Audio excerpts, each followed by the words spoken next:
Hey, is that awesome to be inducted into the Hall of Fame by Jane Sanders? I mean, that's as good as it gets, right, nurses? So I have to agree with Frank that it's very odd to be Lifetime Achievement Award, and you do kind of wonder, like, wait a minute. But I think we all know, everyone in this room, brothers and sisters, we've got a long way to go. I mean, this country is under severe attack. Jane, thank you.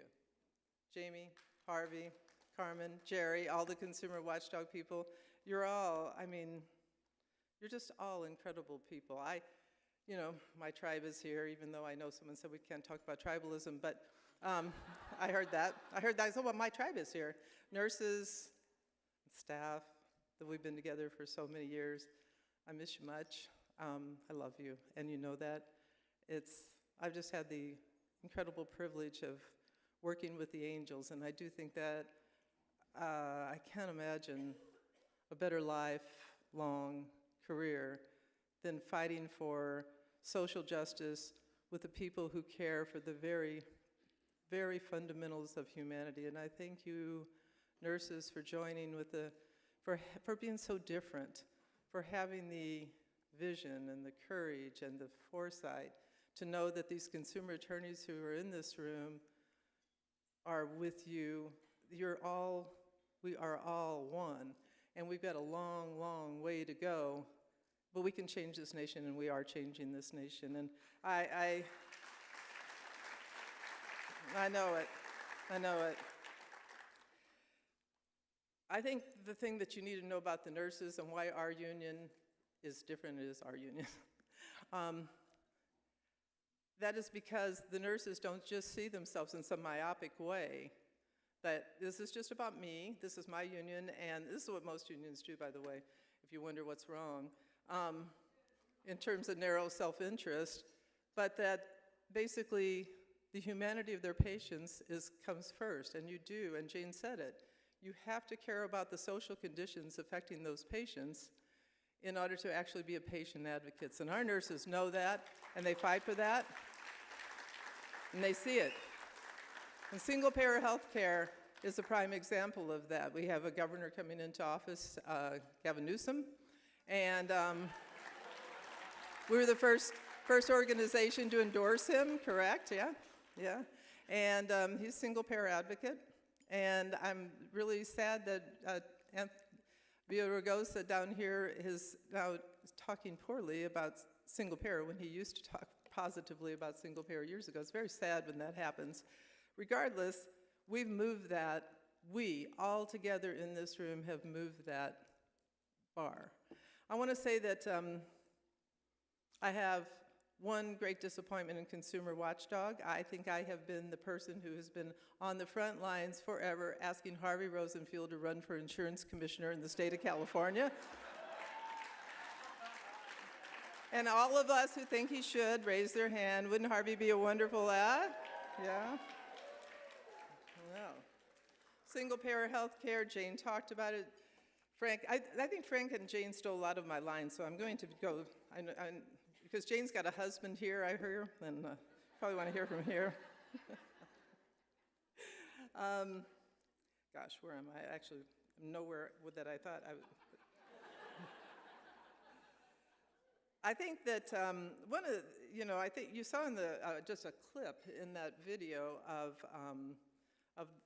a bus tour that we had with Consumer Watchdog for this incredible family, Scott and Kathy Olson, and Scott's here today. He's a member of the Consumer Watchdog Board. When their son was injured by a horrendous act from a doctor who refused to pay for a CAT scan, $850 for their son. And because of that, their son suffered vision loss and brain damage. And today, it was unbelievable. We went everywhere. The courts awarded the family $7 million for little Stephen's pain and suffering. But because of the nasty right-wing law in 1975 called MICRA, which is the Medical Injury Compensation Reform Act, that amount was knocked down to $250,000. That's very good. Very good. Thank you. And you're not even with the nurses, and you've got our... But you've got to understand that there's public outrage against MICRA. The editorial boards are even against MICRA. But it's just such corrupt politics that there's no compensation for the pain and suffering of people like little Stephen, who would, I mean, just the denial of a CAT scan for a young child. Imagine if that were your child. So the nurses and the consumers, the consumer advocates in this room got together, and we fought and we fought and we fought, and we've been trying to reverse MICRA. And it's, you know, I'm really hoping that Gavin Newsom has a sympathetic ear on that issue. I really do. And I think we should put a lot of pressure on Gavin when he gets in there, because we were really responsible in many ways for the fact that we moved that, right? And, but I use that example also to symbolize, when I say the nurses go beyond the bedside. Kathy Olson died recently, the mother of little Stephen, and she was 59. She died too early. And, but she died knowing that the nurses were there and you all were there, and you would always be continuing to fight the fight against MICRA. And I'm obviously hoping that Senator Sanders picks that issue up along with the many other issues that you've seen out there, and does something, right, to change that. It has to be changed. So 32 years with the Angels and the staff, and I thank you again. I think that I loved my staff, and Bonnie Castillo, who is a long-term staff person, is now the executive director, and I'm very happy about that. Michael Leidy, who Jane recognized as a Sanders Fellow, has been like the face of single-payer health care and has gone out and advocated it forever. We've got some really fine people in this organization, and I love them and I miss them, but I think we're going to be seeing each other on the campaign trail in relative short order. And I know that the Washington Post is here. Dave Weigel, one of my favorite reporters, even though he says bad things once in a while about me. I'm hoping that happens, Dave. So 32 years, and Frank went on and talked about that, and you know, all the sacrifices, and Jane noted it. I have some regrets. You know, 32 years with the nurses is a very long time. I feel like, you know, I lived my life there. I grew up there. In some ways, we were all very young. And I just, you know, but one second here. I just do want to acknowledge the presidents of we have co-presidencies of the National Nurses and the California Nurses Association. If you could just stand up, Jean and Deborah, Zinni, Melinda, and just be recognized, because you guys are like amazing.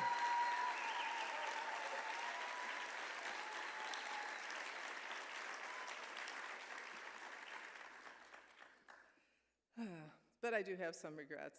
I think we all do, right? You don't get the years back. You don't, no matter what. I mean, so I like unofficially retired in March, and at first I was like, whoa. And then, but then, you know, you really don't get to retire if you're a political activist, so it's really kind of a facade. Ralph Nader once said, though, and says often probably, that the happiest people he's ever seen are the people who are involved in social activism, and I believe that. And I think that fundamentally that's why so many of you, besides the alcohol, are so happy in this room. I do think that. Because you feel proud, right? And I'm proud of everyone. I think everyone has said that and acknowledged that. It's every single one of you that are in this room and supporting Consumer Watchdog. And Jesus, Jamie, you work your heart out, and Carmen and Harvey and Jerry. I mean, you just work your hearts out for so little, and we love you. We do. I mean, we really do. Just know that. Know that. No, I'm just very proud to know you. I'm very honored. I mean, I have to say, Jane's right. I mean, I like this personal accolade stuff, but I'm honored to be among honorable people. I mean, like, it's good. But in terms of my regrets, yeah, I have some. I want to be younger. You know? And there's people in this room that, you know, have been in my life forever that I would have liked to have spent more time with in the last years. I spent time with wonderful people, don't get me wrong, but, you know, on a family level, I mean, my cousin Vito's here. We're 10 days apart. We grew up together in St. Louis. He came to California. He went into the film industry. We all thought that was a really big deal. If you're from St. Louis and your cousin goes into the film industry, that is a big deal. That's a Vito. Vito, his wife Narita. Secondly, there's a close friend of mine that was here when we were much, much younger, who does the greatest sense of outrage than anyone that I know. And Gracie, you know that that's a high bar when you're in this room, but you do, Grace Valente. I love you, and I'm very, very happy you're here tonight. Thank you. And lastly, you know, not Jane and I go back and forth on this one because we like, but my bright, charming, loving, hilarious, handsome, just joy, my son Derek is over here, and his wife Jennifer, who's next to Bernie over there. It's just such a joy having you. I mean, you are just a kick. And yeah, I love you. I mean, the kid is like, he's wonderful. I have a beautiful, wonderful, gorgeous daughter who's wonderful as well. She's not here. I also have a husband. I know most of you don't know that. But he is, we live in Northern California, and I do appreciate, Frank, your work on the fires because I am in Napa, and I see the hell that the people in Sonoma and Napa are going through. And it just missed my house barely, that fire, because of PG&E's negligence, it appears. But my husband, no, he is not here because he doesn't, as he said it, he doesn't like planes, he doesn't like events, and his favorite quote is Barfly, Mickey Rourke, where it says, "It's not that I don't like people, I just notice I feel better when they're not around." That's my husband. He's a dedicated intellectual, political activist, but he events, this is not his thing. But my son, he's up for everything. All right. And finally, the anti-Trump is in the room, right?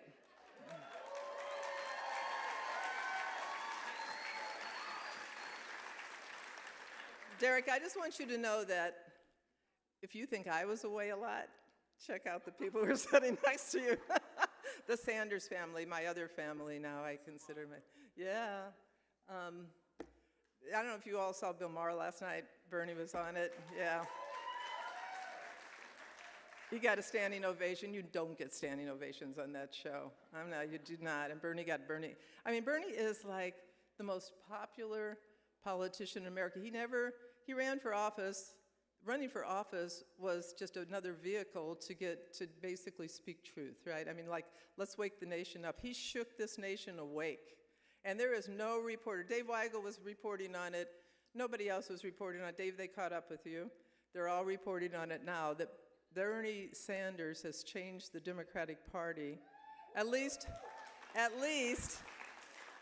they act like it.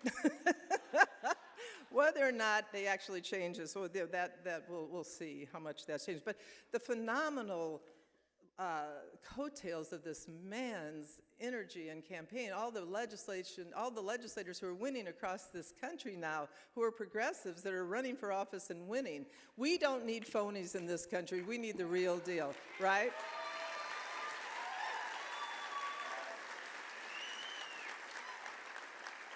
So Bernie, I could go on, but you were with Sean King today, and he said all kinds of stuff, and he like went into depth, and you had thousands of people in the street for you, and you were down like in Disneyland. You were everywhere. I mean, you've been everywhere. So I don't know. I could go on.